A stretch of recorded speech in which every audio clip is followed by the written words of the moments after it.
Deep video, guys. Huge, deep, big, giant video.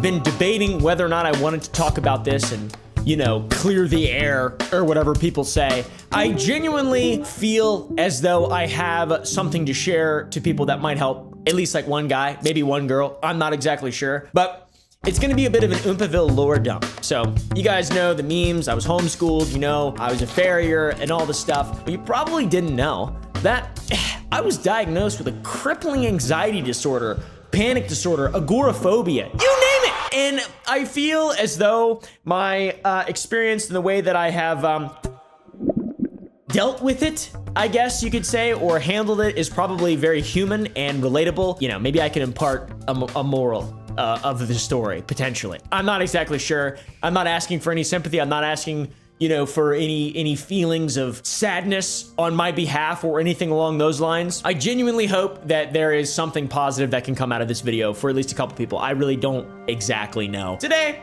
we're gonna be talking about how to get really big on the stock market. I was born August 29th, 1996. Me and Michael Jackson, same age, same birthday. Just kidding, he's like older than me, but August 29th. I grew up in Northern Virginia, close to the border of West Virginia, and I moved to Texas with my mom, sort of part-time in 2006. Parents, both self-employed. Dad, farrier. Mom teaches people how to ride horses, was like a ranch manager for this guy, Clinton Anderson and stuff, like all bunch of horse stuff. My parents are massive horse people. Shortly before moving to Texas, my mom pulled me out of elementary school, first grade, due to some abusive and irrational methods that were used on me. For example, one day, I went to the wrong class and the teachers or whoever it was, I forget, made me walk in this circle, this box. And like, I don't even remember doing anything wrong. I feel like I have a pretty good memory of first grade, kindergarten, all that stuff. I remember starting food fights and being a piece of shit. They made me walk this like box for a whole week. I didn't get to go to recess. And I told my mom, and I was like starved of, you know, I was just trying to be social. It was like the first week of school. And my mom was like, that's bullshit. You guys suck. She has a background in teaching people and a Chungus degree from Virginia Tech. So she decided to enroll my sister and I in homeschool. I will make it very clear that it is not, we were not enrolled in, it was a private school. It wasn't any sort of, there was no religious basis. There was no uniform basis. It was just a very difficult, prestigious private school that had a home program. It was very difficult and fun, and I'm very fortunate to have been enrolled in that. I feel like it taught me a lot of discipline and really gave me an impetus to be able to drive forward. I like to defend homeschooling sometimes, and then sometimes I don't. Cause it's bad. It's a double-edged sword. But anyways, hold on. Them bitches made me walk the perimeter of the sandbox at school because I went to the wrong class. I had to have been more of a bastard than that. I really don't remember. But once again, after that, I was pulled out and I became a little homeschool freak. I know what you're thinking. Homeschooled kids are freaks. And on the third day, God created the Remington bolt-action rifle so that man could fight the dinosaurs and the homosexuals. Amen. One of the biggest red flags about homeschooling people is that they're weird and they don't have any sort of social skills. My mom took that into consideration and enrolled us in a bunch of recreational stuff. My sister showed horses, did like showmanship and stuff like that. I played baseball. We had pretty normal children's lives. I had a bunch of, you know, little extracurricular things. I didn't have very many friends. My sister had a lot of friends. I had trouble keeping and making friends, and we'll learn more about that in a little bit. Sister, awesome. Very busy. She's a competitive person. She's incredibly talented. She's smart. Like, I felt like I was in her shadow a lot, to be honest with you. Plus, she's the star of the show. You know, she's into the horse thing. I don't give a fuck. I don't know what I like to eat dirt and play in shit. I mean, that's what I'm doing. And my sister's like winning state championships and shit like that. Actually, the primary socialization that I got was around September, August, when the fair would come into town. We had animals for 4-H and we would take care of them and then sell them, show them whatever the fuck at the local county fair in Warren County, Virginia. I showed a steer when I was 9 years old, which is very young to show a steer. And I did not like that steer. His name was Chalupa. He was a dick. That was my socialization. The extent of that was baseball and 4-H, talking to a bunch of weird farm kids. At least that was the extent of my socialization with people my own age. I did socialize a lot with adults. I would go to work with my dad at least once a week. At 9 years old, I had more 40-year-old friends than I did 9-year-old friends. I was a fucking loser, to be honest. So anyways, we're in 2006 right now. Big car crash. That's irrelevant. Got into a big car crash. It was crazy. A bunch of people splayed all over the road. It was terrible. It was horrible. Still traumatized to this day. That same year though, my mom and dad got fed up with Virginia and wanted to move to Texas. They'd been wanting to move to Texas for a while. So the whole family moved to Texas. Then the financial crisis flipped everything on its head. Both my parents being self-employed horse people, the first thing that people stop spending their money on, because it's a waste of money, is their horses.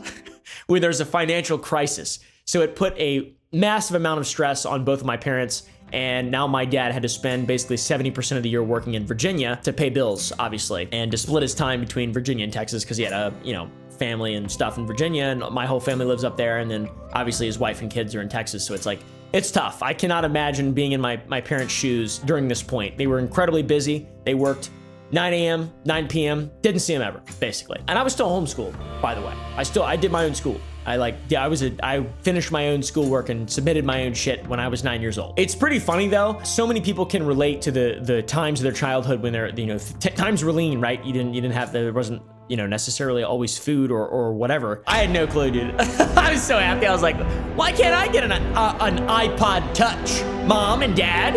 And they're like, because we don't have any money. Around this time as well, we found out that I had Asperger's. At the time, it was called Asperger's. Now it's ASD level 1 or some shit. It's like a big spectrum. I still refer to myself as having Asperger's, and a lot of people with that label do as well. I know there's a lot of people my age who are just like, yeah, I've got Asperger's and stuff. I don't know, but it's ASD level 1 now. Some people get offended when you say that. Honestly, we're all in the same boat. Who cares? I didn't know what it meant either at the time. I was like, oh, that's cool. I've got what? Asperger's? That sounds weird, but I'll take it. All right. I very clearly remember my mom trying to explain it to me and explain to me what empathy was and my lack thereof. She followed that up by saying I would probably grow up to be an evangelical pastor, which that's not even a joke. She actually used to say that. She's like, he's going to grow up to be on TV and sell religion to people. And my mom's not a religious person at all. So like, I thought it was funny. I was like, yeah, this is amazing, dude. Yes. Got Asperger's. I don't have empathy. And my mom says I'm going to be a famous guy when I grow up. But it's not a famous guy. It's a damn prosperity gospel piece of shit. One of those guys. I don't want to be one of those guys. But I thought it was funny. My mom is hilarious, by the way. And she didn't mean it seriously, but it went over my head as a child. And to be honest, the talk of my destiny as a child, when you talk to a kid and you say, oh, I can see you doing this, or I can see, it sticks with them. It sticks with them. And that's why I'm now announcing that I am going to become a full-time evangelical pastor. Just kidding, it was a joke then. And as an adult now, I realize that it's very clearly a joke. And I'm a piece of shit on YouTube, so kind of the opposite of an evangelical pastor. Nothing against evangelical pastors, by the way. I definitely exhibited some strange behaviors as a child, for sure. I was inordinately angry all the time. I would beat my head on the floor a lot. I couldn't be reasoned with. People would just set me off. I was so mad, so insanely mad, and just like worried people would leave and disappear or like die. I used to always think about my parents dying and that I would just be alone. Beating my head on the floor though. That used to be a big one. People would look at me and be like, oh, that can't be good. And I thought I was awesome because I was getting attention and stuff, and I was beating my head on the floor.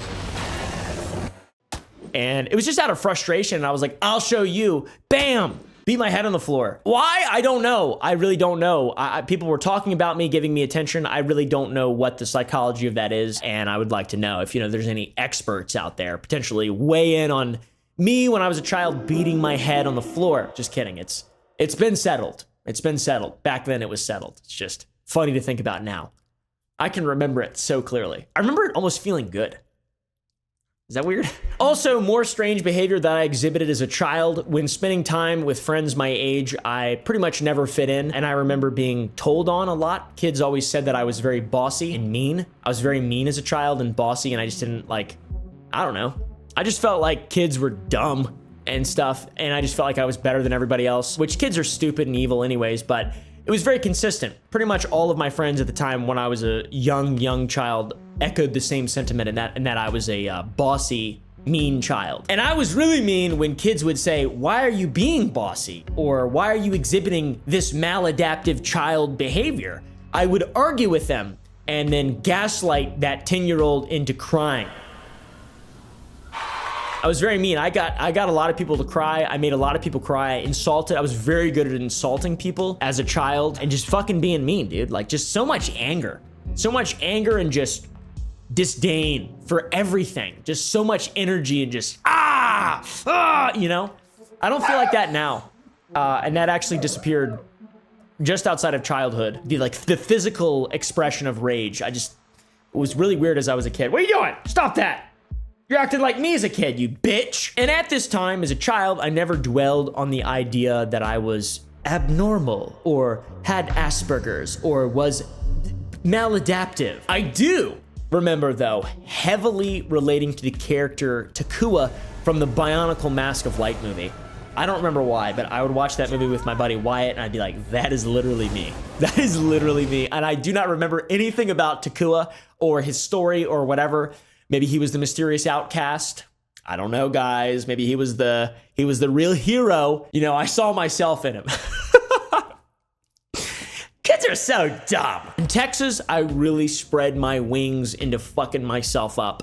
I was parented unilaterally. 6 months here, 6 months there. Times got very tough financially for my parents, and I genuinely believe that they did their best trying to raise me and stuff. And you know, I have problems or whatever. I don't blame any of my problems on my parents. I think that they're incredible people, and thinking back to the way that they handled things, there's no way that I would be able to do any better, to be honest. In fact, I'd go as far as to say that I would be foolish to think that I could do better in the circumstances given objectively. In Texas, time goes on, and outside of a few week sprints of copious amounts of Halo 3 gaming with some friends I left back in Virginia and my weekly jiu-jitsu classes, I spent zero time in real life with people my own age. I spent 90% of my time inside, alone, on my computer, or playing Xbox. I played Morrowind an insane amount. During this time, though, when I was really inside a lot and growing as a child, I developed some kind of anxious association with sleeping. I've got to say, I forgot about all this stuff,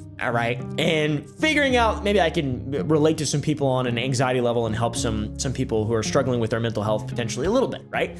I started to think about all this stuff, like when was the first time I felt weird and like didn't feel like I had control of my own brain or felt like an alien? And that was when I was a little child.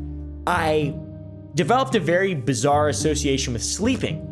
I thought that if I fell asleep, my mom would die, or I would wake up and someone would walk in my room and say, your grandparents are dead, or your dad's dead, he's in Virginia, he's dead, he got in a car crash. Like, I would literally just think that that was going to happen if I fell asleep. And I never told anybody, and I never got scared enough to where I was like, Mommy, I'm scared. I was just like, ah! I didn't know how to deal with it, you know?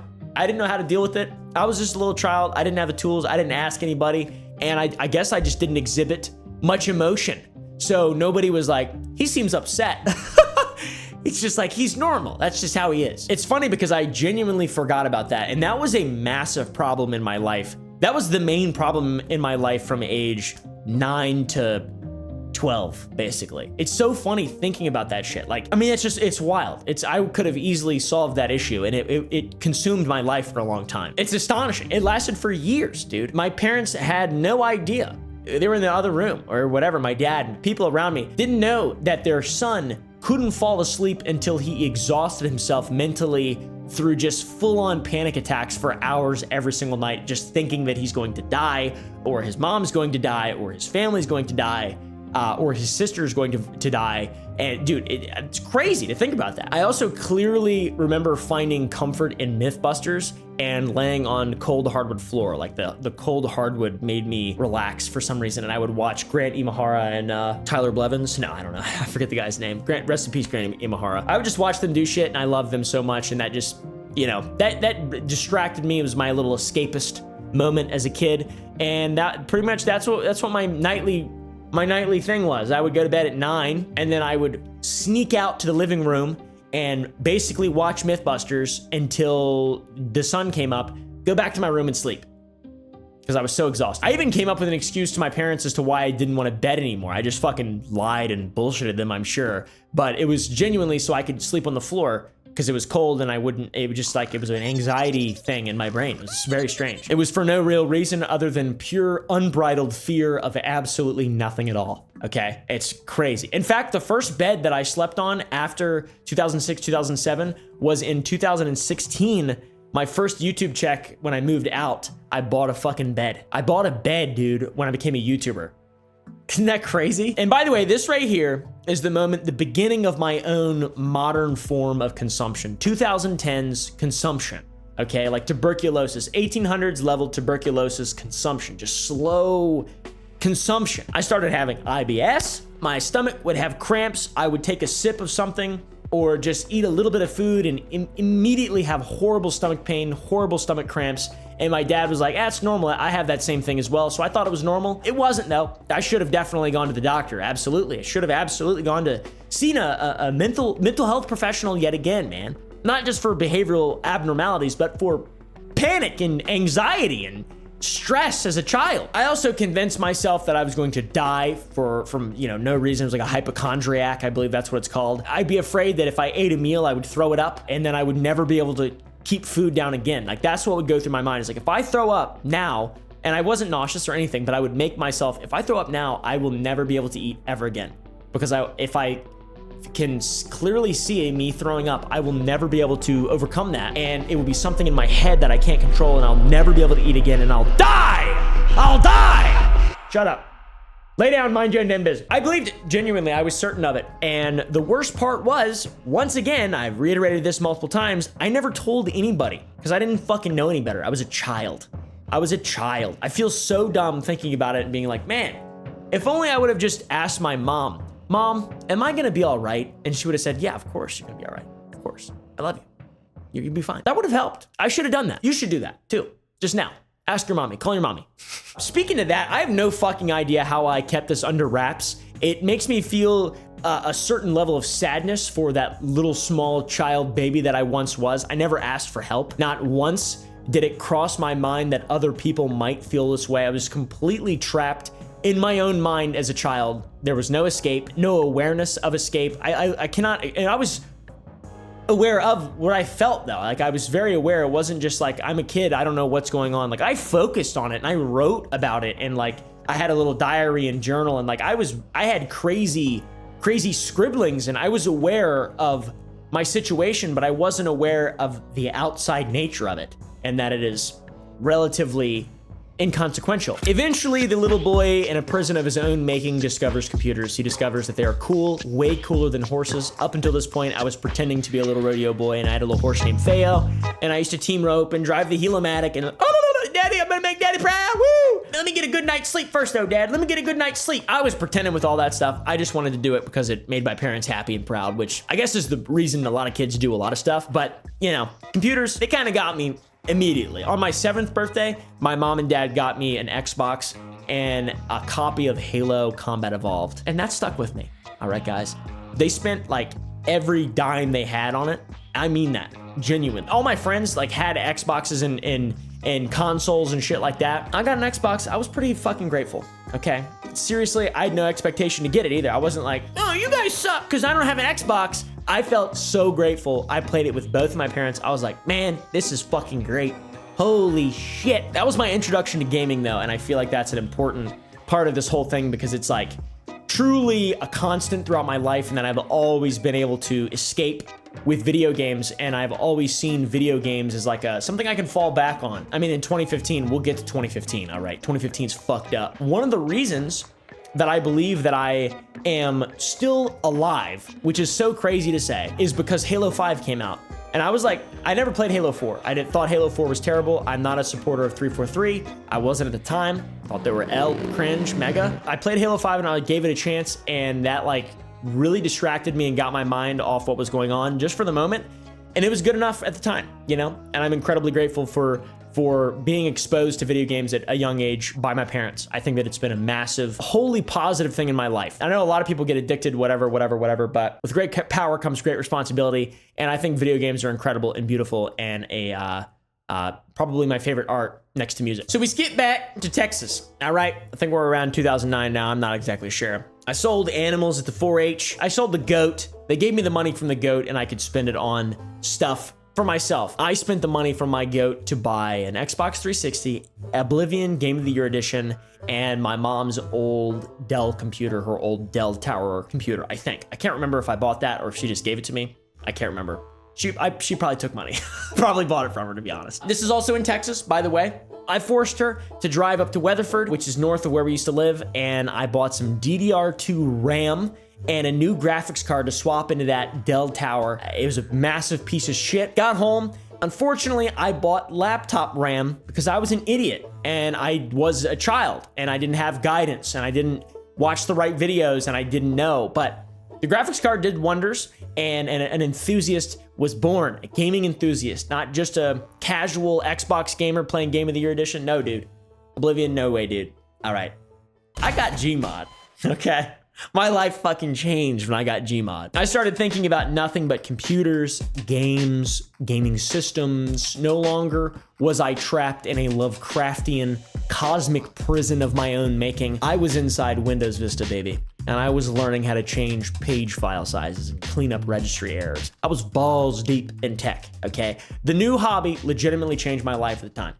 Okay, guys? It was an effective distraction. Very, very, very effective for me. And as a result of this gaming and TeamSpeak and Xbox Live on my Xbox 360, I had a pretty constant group of friends that I would talk to. Not ever really one-on-one, but I was part of a group, which was pretty cool. I started making some mods for Gmod, doing some scripting, some Lua scripting. I started making modded saves for Borderlands. And hey, bud, it hit me one day, December 2010.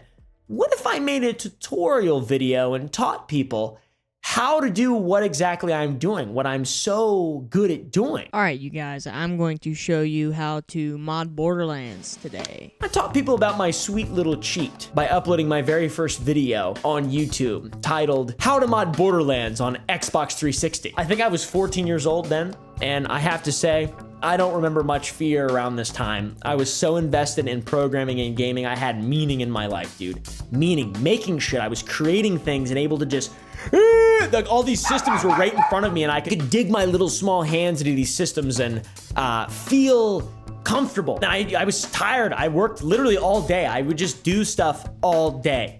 I would build stuff all day. I would program all fucking day, or program, try to, and just compile all fucking day and fail millions of times and never give up. I learned how to pirate stuff as well. I almost made a tutorial for that. Glad I didn't.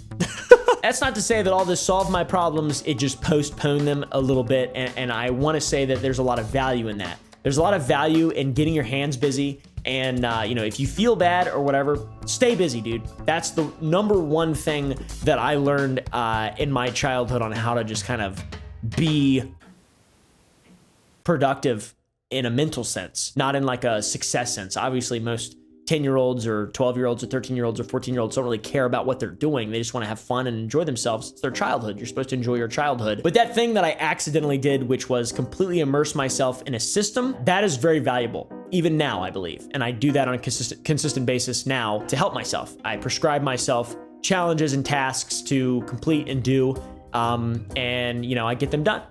And that's huge. That's massive for the brain. Huge. Anyways, in 2011, I moved back to Virginia full-time and I enrolled in my final year of high school. I was homeschooled, so I did 4 years together, or 2 years together, 2 years together. So in 2 years, I went from 9th grade to a senior or something along those lines. I can't remember exactly, but I graduated in 2012. In 2011, though, before I graduated, I started making mods for Minecraft, and that shit, before that with Gmod and all this fun stuff and mods and Borderlands and all that occupied 95% of my brain. When I started Minecraft and I started playing that game, that occupied 110% of my brain. Plus, I was going through puberty, my voice was changing, I was starting to become a man a little bit, and I was like, I'm gonna graduate high school next year and I have to get a job and fucking drive and go to college and all this stuff. This is insane. So the world started creeping in on me. Your brain's changing when you're about that age as well. And in 2011, I had my first world-ending panic attack. I remember it so perfectly, dude. I was gaming with Clint, my bro. This was before mods, I think. This was before I started making mods. And I just instantly felt dissociated. It was like someone slapped me in the face, basically. My eyes, they started twitching. It's called a visual aura for a migraine. It's like this thing that comes over your eyes and it looks like electricity. And that was the second time I had ever felt it. The first time I felt it in general my whole life was in Texas. I was watching Dragon Ball Z Abridged at like 5 a.m. It showed up and like this little squiggly line came in my head, and then someone slapped me in the head and made my ears ring. It's what it felt like. I've had a couple of those throughout my life, but that one big ass panic attack while gaming on Minecraft, my head, it was weird. It was weird. It was so bad. The Minecraft one was so fucking bad. I could barely see. It was like my vision was closing in on itself. My heart started racing. I felt the impending sense of doom. It was like Sauron was looking at me and I had the fucking ring. I was like, except Sauron's in my fucking head. It's actually how I felt. I felt like Frodo. To me, the world, it was ending. And I once again realized that an unfathomable, insatiable emptiness lay hid beneath everything and that life is meaningless and God is dead. I realized that for the second time in my life while playing Minecraft. This one shook me up a lot. In all honesty, it's funny thinking back to it now, but at the time I was like, well, that's not good. I never told anyone either, by the way. This is a consistent theme you're gonna notice through all this, is that I just didn't tell anybody any of this stuff and I just internalized a lot of it. All right, that's not good. You can't do that. You can't do that shit, okay? You can't do that. It's important to the story, though. It's important to the story. I was playing Minecraft with Clint. I awkwardly left the game and ignored his calls. We used to call each other all the time, and I convinced myself that I had a brain tumor.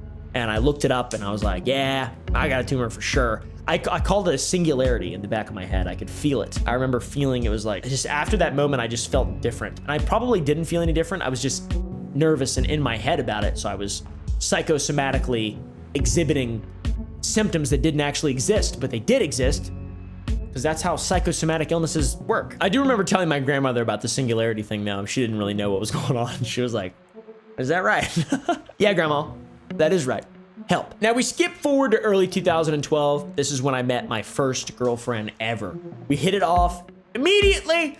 And she was 18 years old. I was 15 years old. Whoop, whoop, whoop. We were both seniors in high school. It was cool. She wanted me to ask her to prom, and I said no. Minecraft boy, not gonna take homecoming queen to prom. Okay, I'm not gonna go to prom. I don't know anybody there, for one. And I just don't care at all. I legitimately chose to stay home and play Minecraft over going to prom with a woman, with a real life woman. I chose to stay home and play Minecraft. How awesome is that? That's awesome. Anyways, right after that, I graduated high school in June of 2012.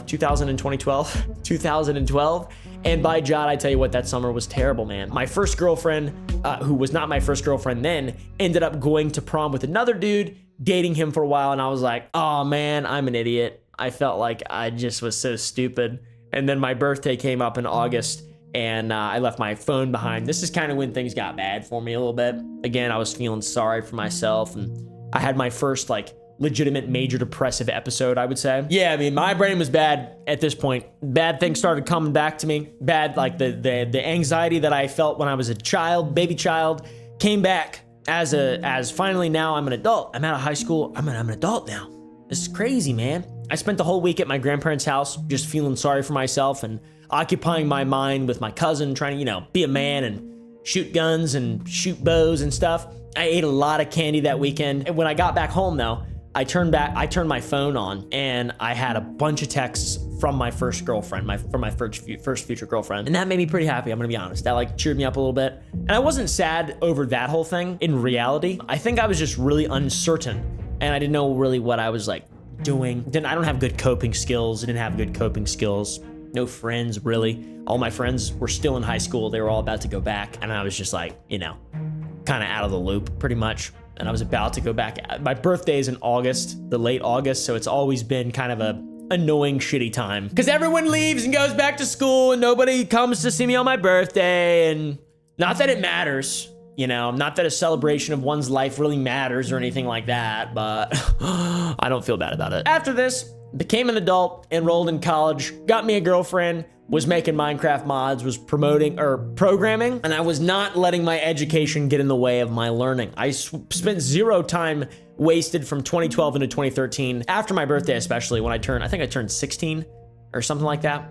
I don't know. It doesn't really matter. I got really jacked over that summer too. I started working out a lot. There's a picture of me. Looked pretty good, pretty young. Never got any bigger than that. Pretty cool. My 15-year-old self could whoop my 27-year-old self's ass for sure. I jumped balls deep into health and things like that, and I started really focusing on how to become, the best version of myself, or trying to feel like I was doing that or something. I gained 30 pounds of muscle. I started working out. I worked out with my dad and my best friend Forrest, who actually now runs the manufacturing for Sour Boys, which you guys should go buy. Some Little Guys, they're in stock. Go to sour.gg. There should be Little Guys in stock all the time, and a couple flavors maybe. And then every Friday, at 3 Central Standard Time, we release a new flavor. So go to sourboys.com, sour.gg, whatever you want to use. We have all the websites. Yeah, started getting shredded though. This was a relatively stable time after my little birthday episode. I didn't have to sleep on the cold ground floor to be able to fall asleep. I thought I had grown out of that problem, and I was really grateful about that. I built up a lot of momentum from 2013 on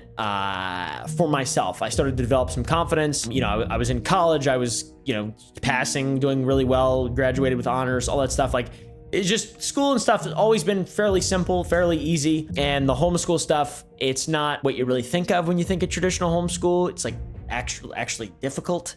I had to write a bunch of papers and stuff, and like my first school especially it was cool. It set me up really well for being able to work through problems, and I'm very grateful. You know, at the time I was upset because it was really difficult and fucking took forever, but I am very grateful that my parents put me in a difficult school. I'm very, very, very grateful for that. I carried my discipline, Chad, Sigma momentum up until 2015, graduated, got my associates in network security, and was like, all right, I'm gonna let a company pay for my bachelor's degree. Because I got a bunch of aid and like subsidies and stuff from the government to pay for my schooling, my subsidized school loans. I remember signing up for the draft as well, selective service. Uh-oh! Yeah, man, I was excited to join the workforce as an adult man. 2015, I was 19 years old. I was really excited. All of a sudden, God had other plans. God said, no, you're not gonna do that. You're not gonna do that. Oh, in 2015, I was 18 years old, and I turned 19 in August. No, I was 19. Yeah, yeah. I don't fucking know, dude. The other plans that God had for me were to develop an epic anxiety disorder over the course of about 5 minutes while driving to my grandparents' house to go fishing. I was in the car with my bros and girlfriend. They were making me laugh. We were all laughing, having a good time, and laughing really hard. And I remember it perfectly clearly. I was laughing until I was like short of oxygen. I was like pushing out, and I kept kind of feeling weird and tingly. My fingers started tingling. It piqued my anxiety a little bit, and I was like, what's going on? This is not normal. Started to get a little bit anxious, but kept laughing. I tried playing it cool and pulled over to get a drink, got out, walked around. I felt okay. And then I got back in the car to drive, and I started hyperventilating for some reason. And this is the first time I ever hyperventilated during a panic attack. And I was like, I'm gonna crash and die and kill all my fucking friends. This is gonna be a nightmare. Nightmare, crash, die, nightmare, heart beating, death, die, nightmare, die. So anyways, like any real man would do, I pulled over and I let my girlfriend drive.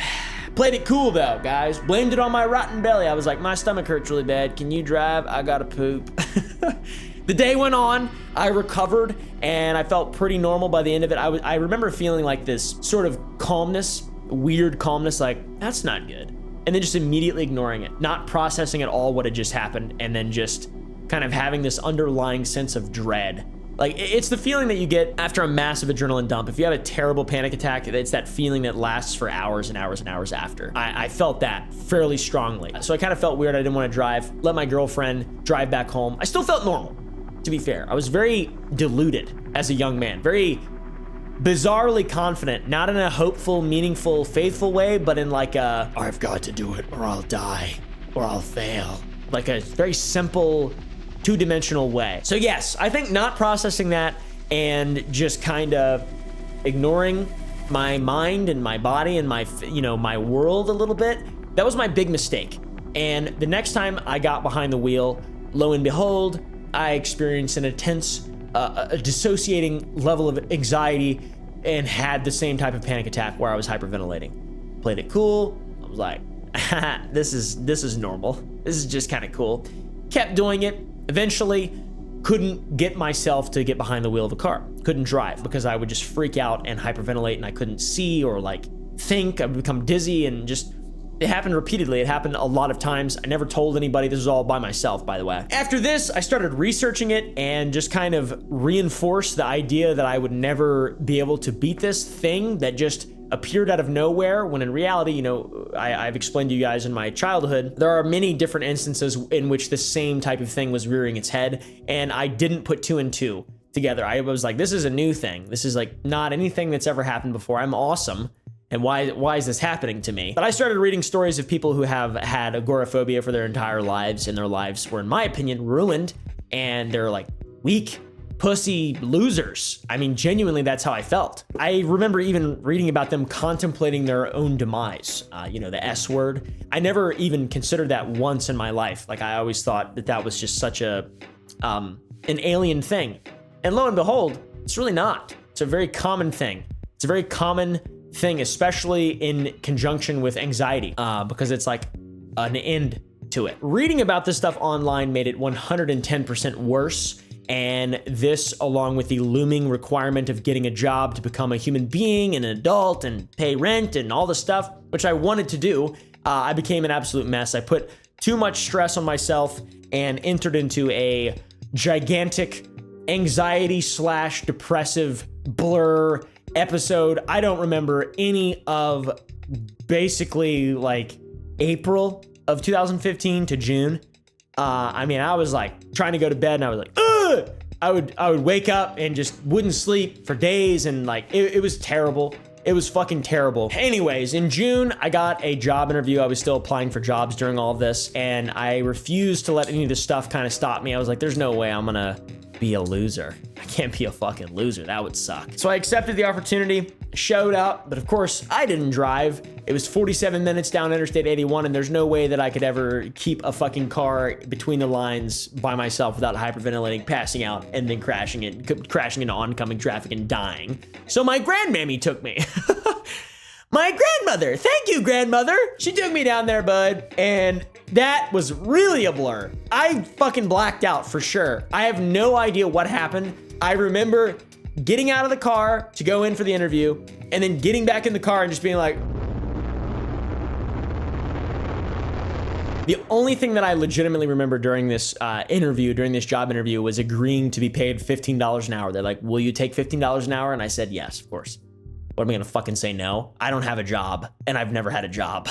You tell me what I need to do, all right? Anyways, went back to TGI Fridays, got me some fucking French onion soup, felt a little bit better, and then I just shut my brain off for a while, and somehow they liked me in the interview, and they offered me $17.35 an hour, which is major for me. I was like, that's a huge fucking W. I was expecting 15 or 13 or 14 just to start to, get into the world. No, they gave me $17.35 an hour, which is that's huge. That's fucking huge. And that's in 2015 as well, which is nearly a decade ago.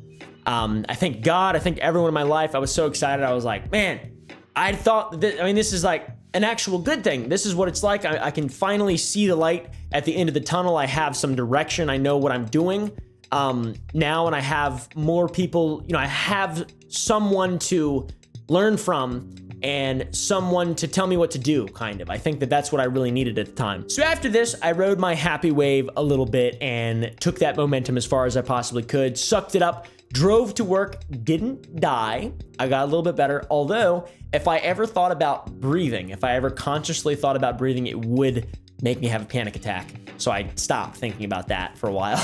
I didn't really think about that. And I had so many headaches, and I was so just stressed out. But by Jod, it was a good time. I've got to say that first couple months of that job, really, I had something to focus on. I had people that I was getting to see every single day and learn about. It was a good thing.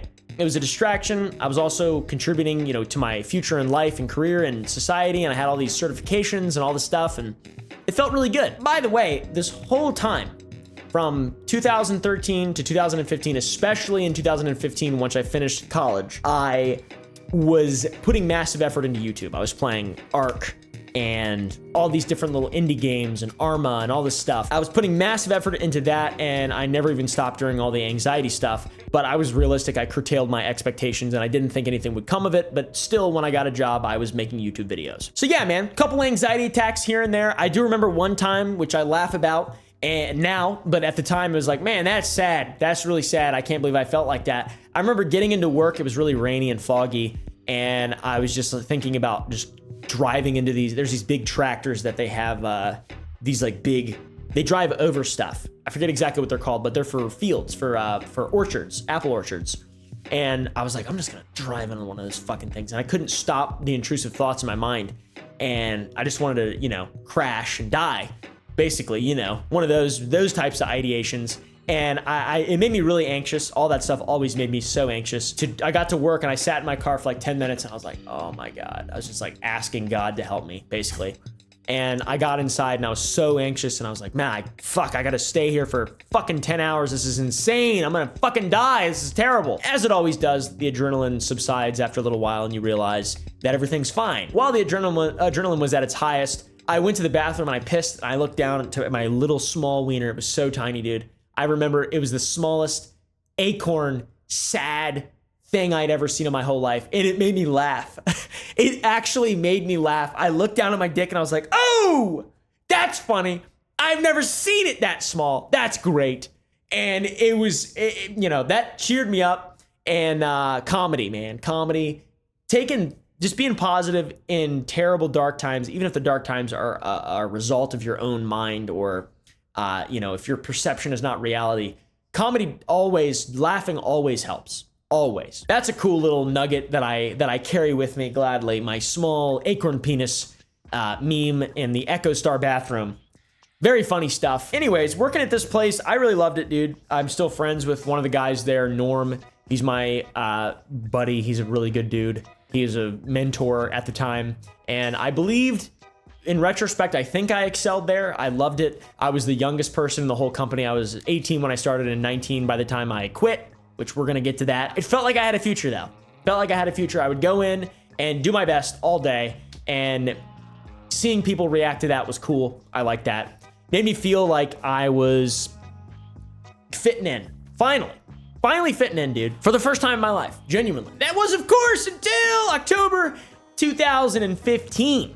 In October 2015, I was to switch to night shift, and the night shift concept to me was very difficult to rationalize, in that I was okay with it for a week, maybe, but I could never willingly accept working night shift and sacrificing money for my health. It's not something that I couldn't really justify it. I couldn't, and it caused a great deal of anxiety leading up to it. And I was like, I can do it. There's no way it's gonna fuck me up this bad. I went into night shift. It fucked me up, dude. It really fucked me up. I was already doing as much as I possibly could to stabilize my mind. I was taking supplements at the time, journaling, working out constantly. I had a very strict routine. I woke up the same 10 minutes every single day, went to bed the same 10 minutes every single day. And that was all going to be ruined by becoming a nocturnal animal against my will. It's a difficult thing to rationalize. I don't know if I'm the first person to ever think of that or whatever. I can't imagine that I am. Night shift's fucking tough, dude, and I commend anyone who can actually do it for an extended period of time. I lasted 2 nights. So, switched to night shifts, and I had a breakdown on night 2. All right, guys, I was driving home at 9 a.m. and I was like, okay, this is, not so bad. I had my little road to Damascus moment. I was like, okay, I can definitely do this. This is amazing. This is fine. Got home, didn't sleep at all, and then through that day just felt worse than I had ever felt and could not control the thoughts in my mind legitimately. Like it was like a wave after wave of just pain, like physical pain, but in my head and my body and my arms, and adrenaline, and my heart was fucking racing out of my chest. And I was just lightheaded and I couldn't stand for that. Like, it was bad. It was very bad. I was certainly just sleep deprived and, anxious as normal. I told my parents that night that when I was about to go back in that I wanted to quit. And it was because I didn't want to, the reason I gave them was because I didn't want to be stuck working nights and I didn't find it to be meaningful work. And they did not push back at all, to their credit, which I think that's incredible, because any parent, your kid's got this good job and he's just like, I quit as soon as it gets tough. But I guess I explained it to them in a way that made sense, and they both were like, yep, 100% you can quit. I was an adult anyways. It's not like they could fucking control me, but they were accepting of it. And that was awesome. That's all I needed. It made me feel a little bit better, and I felt like there was some kind of goodness to that situation. And by the way, up until that point, it's not like I was doing fine before the night shift thing. Like, it's not like I just gave up when the going got tough. I was literally coming apart at the seams, and I would have had some kind of massive crash at some point or another. I'm so glad that I quit when I did, because I didn't have to spend 47 minutes to and fro every single day driving a small car, thinking of different ways to off myself every single day. Eventually, I'm glad it came to an end, right? Like, I definitely pussed out, absolutely. I admit that for sure. But I should have done it earlier, and I should have gotten help. You know? Anyways, picked up a copy of Fallout 5 and just fucking started wandering. All right, guys. Started losing my mind, started coming apart at the seams. Still, the whole time was making YouTube videos. In fact, I remember this very well. At my job, one of my coworkers who worked in the TOC with me, he found out that I made YouTube videos and he immediately started bullying me. He immediately started bullying me because I'm like this little white kid with a fucking dumb haircut and a little... Hello. I look like Tucker Carlson walking around. He was like, that's dumb as fuck. That is dumb as fuck. You are so dumb for making these videos. And I'm very proud of myself. I did not back down. I was like, I make like $100 a month off of this and it's fun and I enjoy doing it. And there are a lot of people who enjoy watching the videos. You know, I'm sorry that you don't have any kind of way to express yourself outside of this job. It seems like you might need to. You are a little frustrated, it seems like. And I remember just making him very angry. And he just, I think he hated me. I don't really know. He didn't really like me very much. He wanted his son to beat me up as well. Kept saying that, kept talking about that. I was like, you're like 40, bro. What is wrong with you? Are you jealous? Like, I have nothing. I don't understand what you're jealous of. Anyways, still did YouTube. That's the whole point. And when I quit, I put 110% of effort into YouTube and also was helping my dad on the side for a couple bucks an hour. And all that being said, I was coming apart at the fucking seams. Playing Fallout 5, reading a bunch of crazy philosophy shit. I had no place reading that. I shouldn't have been reading any of the stuff that I was reading at that time.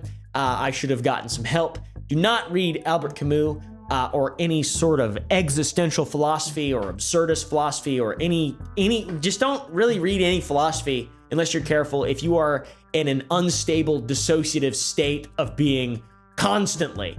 Don't. If you can't control your brain, be careful what you read, all right? If you lack control over your brain, please. So yeah, it was just kind of floating around that time, playing Fallout, making videos, was kind of doing okay. I felt good at times. I felt nervous at times. I'm really good at making excuses and keeping people calm when they're concerned with me. I'm very good at not forwardly projecting my emotions. I'm very good at that, or very bad at it, I guess I probably should say. I'm good at faking the fuck out of this shit. And that's why I've never made a video where I'm like, guys, I'm burnt out. I'm so sad. That's just every video if you read between the lines. Just kidding. I'm very grateful. I'm just kidding. I'm very, very, very, very grateful. But also true though, because I've never really done that too much.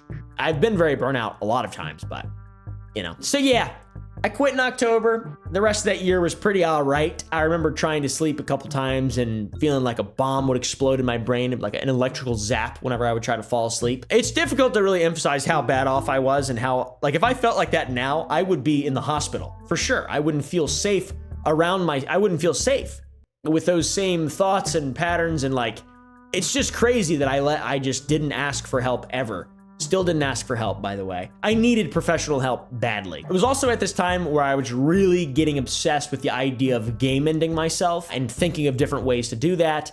And I couldn't really eat very well. I was like losing a bunch of weight and like I had gained all this weight and had all this momentum from health. And while I was working, I had a very consistent meal routine. I would eat a lot, but I just like started to develop like, I'm gonna throw up and oh my God, I'm gonna keep fat. I don't know. I guess I have it. Maybe I have an eating disorder or something along those lines, probably.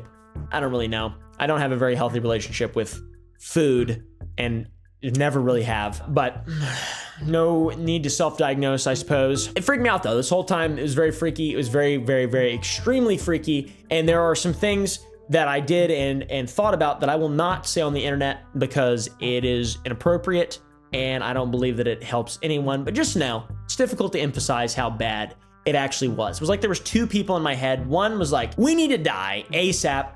And like, here's a bunch of ways to do it and suggestions. And like, this is how you do it. And this is how this is how you tie up loose ends and all this stuff. And then the other one's like, you know what I mean? It wasn't like one being like, no. There's so many reasons to live. Life is beautiful. There's divinity in silence. Look at nature, dude. Look at nature. I mean, are you sure that this is the only way? Are you sure that there's not beauty in everything you touch, do, everything that surrounds you? Are you sure? No, it was literally just screaming. It was screaming. Anguish, screaming, death, horror. It was bad, man. Difficult to describe, but on the bright side, I got my first collaboration with a YouTuber named Matt Shea, still my friend to this very day. and we played Far Cry 5, and that was the beginning of my YouTube career.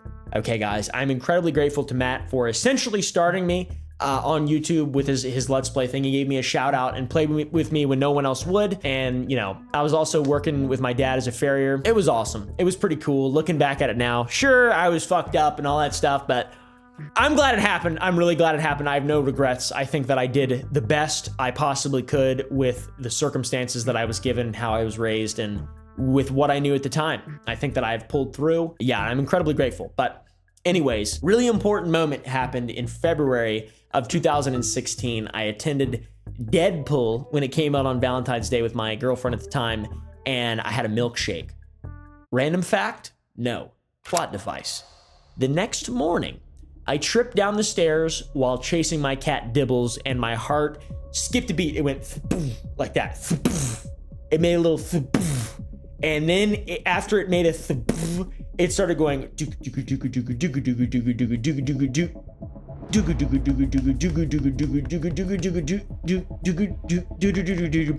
Started flopping around in my chest, and I couldn't breathe, and my pulse was irregular, and I felt like I was dying. I felt like I was having a heart attack. I told my dad, "Dad, I think I'm having a heart attack." And he was like, he got his glasses on, reading his iPad. You'll be all right. Legitimately, that actually happened. I gotta say, man, that's not good. When you got, your brain ain't even working that well, and you're too stupid to go ask for help, and you're dumb, and you're a fucking human troglodyte, cave fucking dweller, knuckle dragger, it's not good when you start to feel like your own physical body is now working against you. Your brain is working against you, and now your physical body's working against you. That's bad. That's really bad. So now my heart's fucked up. That's not good. You mean the thing that I focus on 90% of the time because it is an indicator as to how anxious I am? Yes. Oh, great. Hooray. Hallelujah. Gadzooks. What a positive turn of events. Stop! The little heart meme that happened to me was called paroxysmal supraventricular tachycardia. It's a little benign, generally benign heart meme. It's an arrhythmia that makes you feel like your heart's gonna fucking stop beating or beat out of your chest. Eventually it goes back to normal. Some people need medical intervention, or I don't know if people use paddles with that. I can't remember. It's been a very long time since all that stuff came up. But for me, it was closely associated with my dairy intake. I found out years later, okay? So like I would eat pizza, it would happen. I would eat milkshake. That's why I said the milkshake was a plot device. A milkshake literally caused, driving and laughing at jokes and a milkshake, those two things caused like a domino butterfly effect, the worst possible things in my life for so many years, where I feel like I cannot get back lost years because of how badly I let it affect me. So yeah, man, this was the beginning of the end and the end of the beginning, whatever the fuck. I lost my mind, I lost my health. I could feel the end coming nigh. Very bad. You know, but luckily my YouTube channel was doing pretty well, so that was huge. By April of 2016, I had 20,000 subscribers, and I started playing games like Amazing Frog and Fish Feed and Grow. And it seems really funny, but I cannot watch those videos. I cannot stand to see myself, and it's not because I had a terrible haircut or I was ugly and my skin was shiny and I just looked stupid and I talked weird and I wasn't myself. It's because I wasn't myself.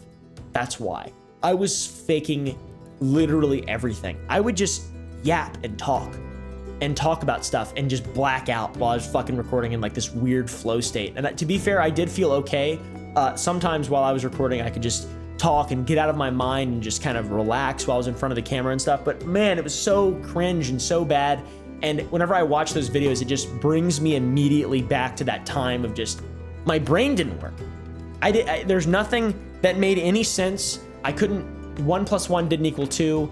There were some days where I would have to take a cold shower to just think clearly and to be able to make a decision and like do something. I would have to take a fucking cold shower. That is crazy to me. I wouldn't wish it on my worst fucking enemy, dude. It was an inescapable and totally self-constructed prison of my own mind. And I still had yet to tell anyone. By the way, through this whole time, had a girlfriend. To be fair, I lived with my parents. She lived with her parents. We weren't around each other that much, you know. Pretty wild. I think she knew, though. I think she, above anyone, really knew. She was very understanding and supportive and helpful, and she didn't really pry or ask any questions. She was just there. which is really all that I needed, I think. Just kidding. I should have helped myself. It's nobody else's fault but mine. 2016, went to PAX, did all this stuff, started becoming an actual YouTuber, ingratiated myself into the scene, and yeah, dude, just made games. Played video games, was a Let's Player. It was so cool to be able to see people who liked my videos. I don't know, I was so grateful. Never once did, and I'm sure a lot of people say this, they're just like, I don't really feel like, I feel like we've got to, you're my friends and stuff. I have little YouTuber syndrome. I don't feel like a big YouTuber. I don't feel like a famous person. I never have. Not that I'm fucking famous or whatever, but 5 million subscribers. I don't feel like I have 5 million subscribers on YouTube. Even when I had 200, 300,000, I went out of my way to talk to people and to see how people were doing. And like, that was one of my things, was like just talking to people, man. Just like so grateful that I could speak to these people who thought that I was actually, they saw something in me that I didn't see in myself, which was really interesting. And even reading comments sometimes, just replying to every single comment. I did that all the time, dude. Like that should help me a lot. Reading positive comments. And sometimes I get a negative one and I'd be like, oh God, time to end it, I guess. Like one negative comment would ruin my week and I would have to like fucking, I don't know. It was pretty bad. It definitely wasn't super healthy, but I also was a huge asshole at the time as well. I would just argue with people all the time for no reason. I don't know why I did that shit. So if I ever fucking made you mad in 2015 to probably 2019, I feel like I lightened up in 2019. I kind of became a little bit of a human in 2019, to be honest. I'm sorry, if I was a dickhead or if I argued with you in the comments and was really mean and unforgiving and not understanding, or if I like made fun of you or whatever, I apologize. Anyways, during all this stuff, man, I tried everything. I fucking meditated, tried literally everything, everything but professional help. I could contemplated it a few times, but I felt like this is genuine. I felt like I would fail if I reached out for professional help or if I told anyone. I don't know why I felt that way. I do not feel that way now. I think that's like the most important thing. And quite literally the moral of this story is to reach out and use the support and the resources that exist. Take advantage of the powers that be to help yourself, dude. Like there was a lot of people out there who feel this exact same way. And like, if you're kind of experiencing this thing and you're locking yourself in this little intrinsic mind prison and you're watching this video, it's why I'm making the video. Okay. At the time, my mindset, pure anxiety, sadness, feeling bad for myself, but like not really. It was more so just being like, you need to fucking toughen up, puss boy. I never was like, oh, the world is against me, I'm a victim. I did not have a victim mentality whatsoever. I think that I probably looked down on people who believed that they were victimized. So you mix a country boy with pure anxiety, sadness, and an inability to quit, a stubbornness given by God, and an inability to allow himself to be vulnerable for a single second. It's not a good mix, guys. Tons of ups, tons of downs, a lot more downs, very low downs. 2017 to 2020 are largely a blur. I lost a bunch of weight and my heart was fucking bad. That was a whole fiasco. Like, that was so bad, dude. That was like a really scary time. I mean, my heart would beat irregularly in an arrhythmia, and then I would go to the doctor and I couldn't get it with a Holter monitor, and like it just didn't, like it was like I was making up problems, and then they were like, well, it's probably just anxiety. And I'm like, yeah, it is. It's probably just anxiety, isn't it? Thank you. Give me some fucking beta blockers, all right? But I didn't take dark times, all right, guys. In late 2018, though, finally, I talked to my first licensed mental health professional. It was great. It went well. We did a couple in real life sessions, started telehealth because I was nervous, very nervous, and I didn't want to go in there. And I was like, this is going to fucking make me more stressed out than it is going to help me, because I'm just not going to be able to do this shit, and I've got to work, and I've got to pay my fucking bills, and this is way more important than me being a pussy, so I'm just not going to even think about it. But I did, though. It went well. I saw him all the way up until 2021, and we ruled out a lot of stuff, guys. We ruled out schizophrenia, okay? At one point, my symptoms resembled that of schizophrenia prodrome, and I ended up with some pretty badass labels. Not going to tell you guys any of them. And I was prescribed some pretty dope shit, but I never took any of it.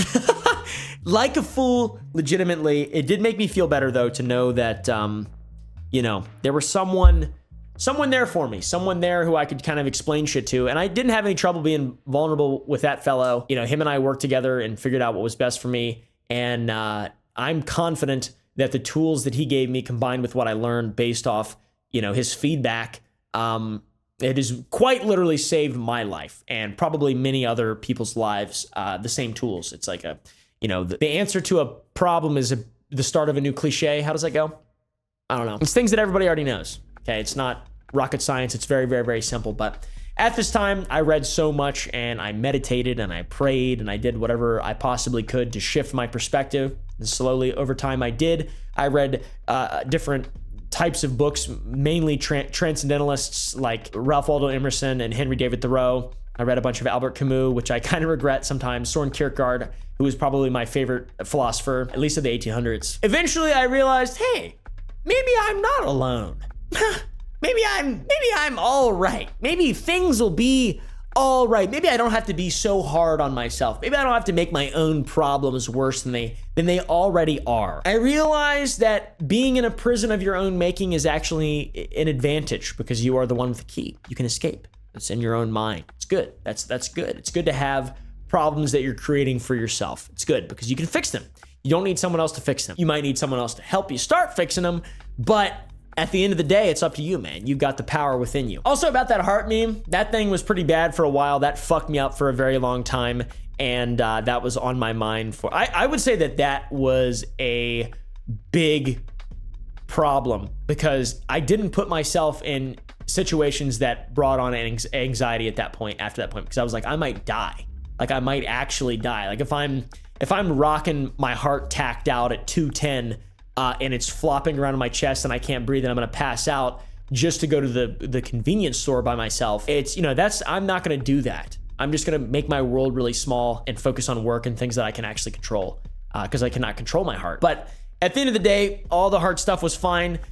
They suggested potentially catheter ablation. I have an extra little bunch of nodes in my heart or whatever, a little fucking an extra electrical pathway that they can ablate. But alas, I committed to progressing and minimizing my symptoms through healthy diet, healthy living, meditation, management of stress, supplements, things like that. And as a worst case scenario, I will get my heart ablated if need be, maybe when I'm older. But I haven't had a meme since 2021, guys. So it like perfectly coincided. My life was really good, objectively, and in my own mind, quite bad. And then in 2021, basically 2022, right into there, things got way better for me. My brain fully formed.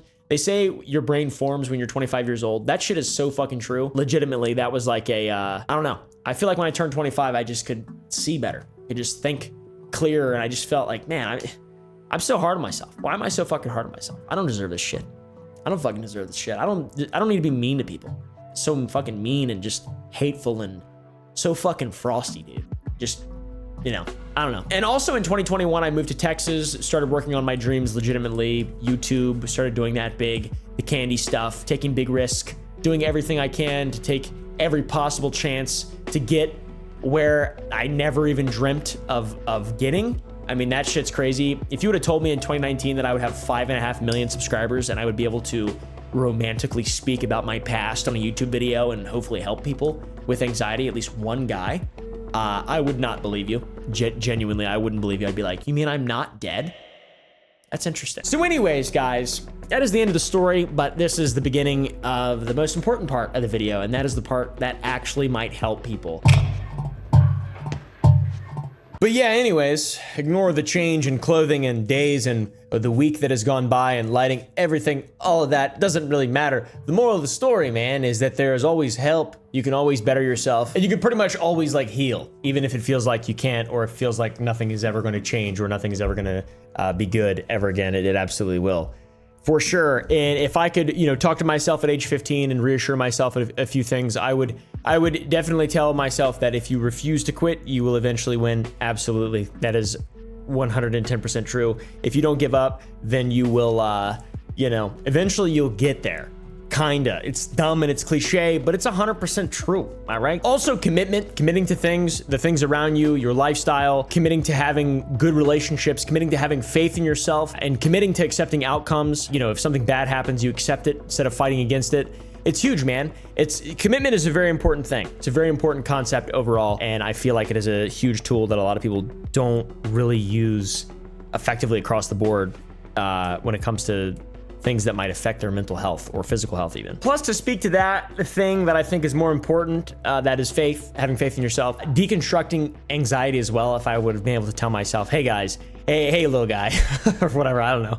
Hey big guy, or what, something. Anxiety is a evolutionary adaptation. It's a thing that can be deconstructed. It is not a magic feeling that comes from the darkness, from the void. It is a thing that is the result of physical interactions in your brain. It isn't like a super ultra meaningful thing like love that makes life better. It is something that can potentially add some spice to life, that is anxiety, but overall it's a tool. It's just a tool to survive, and the sheer fact that you have it evolutionarily as an adaptation means that you were a kind of fucking badass in a previous life. You adapted to survive, and that is a win. Anxiety is way less bad when you realize what exactly it is, that it's not going to kill you, and also that when you have faith in yourself, it can kind of be a different thing. It can be a thing that you can use as a tool. It's just excitement, really. Beyond that, health in your physical body, those things directly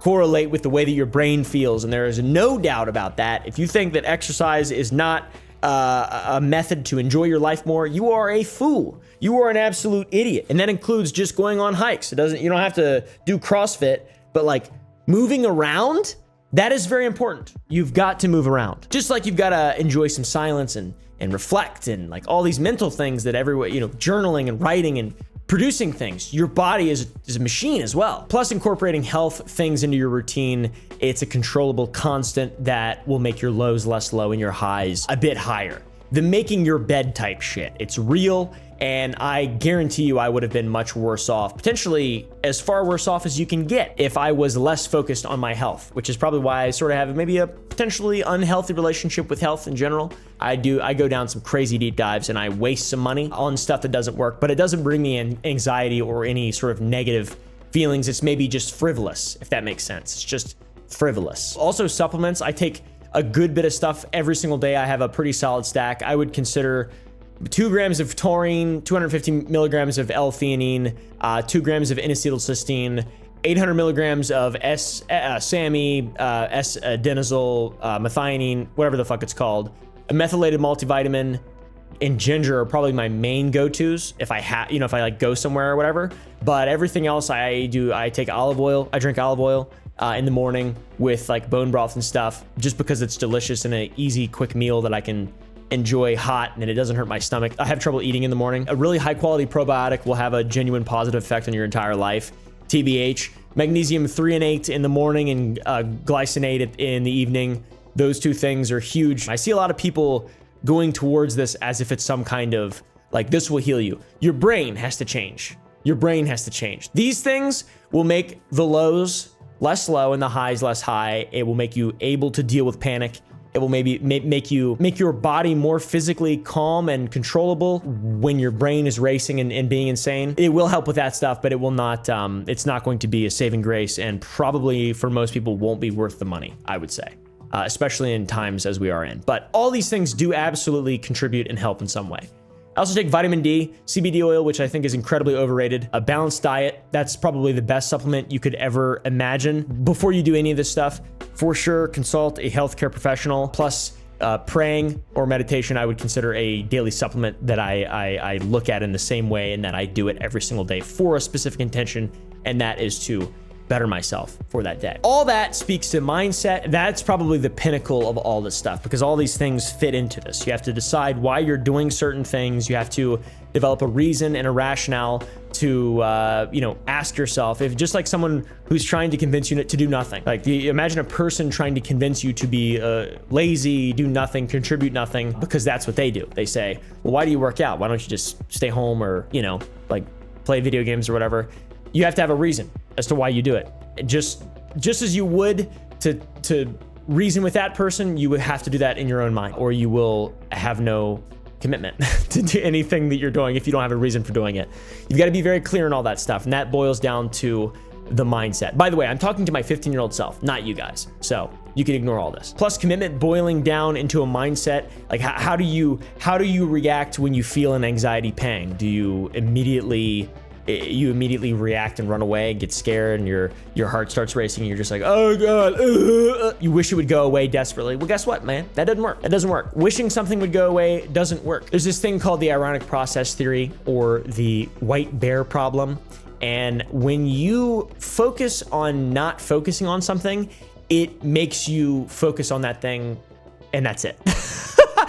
I would really recommend reading into this. When I first learned about this thing, which I had heard of since I was a child, but when I read into the ironic process theory in general, it's a very powerful tool to incorporate into your mindset, because it's human nature to not want something to happen and then focus on that thing to survive. And when the problem is intrinsic and coming from within, it's very, very, very negative. It's an endless cycle of feedback loop that will always cause more and more anxiety. So instead of wishing it would go away, the anxiety or negative feeling, whatever, how about wishing it gets worse?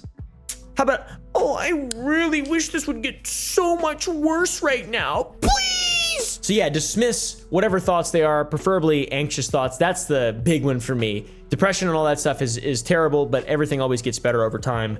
The anxiety can happen on Christmas Day, or like just out of absolutely nowhere, and then completely consume your entire mind. So in my opinion, that is the pinnacle of the woes that I've had to deal with as an adult man, to be honest. So yeah, but if you can dismiss it and then embrace it with like a love feeling or some kind of compassion or whatever, because anything that isn't that is going to make it worse, to be honest. And then once you kind of got it wrapped up, you egg it on, make it worse if you can. You won't be able to, but yeah, fight it instead of trying to run away from it, and it will just go away. It will just go away, and you will regain control. You cannot make your anxiety worse deliberately. It's like saying 1 × 1 is 2. You can say it, and it seems like you might be able to do that, but that's not how it is. And your name might also be Terry. And Terry, just because you can perceive something does not mean it is a reality. And I'd say that is incredibly important when it comes to all this stuff, because I could be completely wrong as well. And that's why I'm talking to my 15-year-old self here right now, and not you guys, because this could be seen as misinformation. But yeah, you got to do a lot of stuff to feel good, it seems like. And I'm 27, still learning and growing, and definitely not stopping at any point in any way. Hopefully you guys didn't think this was cringe. Hopefully you don't think that I'm a sympathetic character. After hearing all this stuff, I just feel like it genuinely might help some people, because I wish I could have done this for myself. Have some fucking faith in yourself, fellers. All right, guys, everybody out there, not just me when I was 15 years old. Have some faith in yourself. If not yourself, God, Jesus. It's a feeling that human beings need to live. You're unequipped with suffering without a feeling of faith, regardless of what it is in. Okay. Big chunks.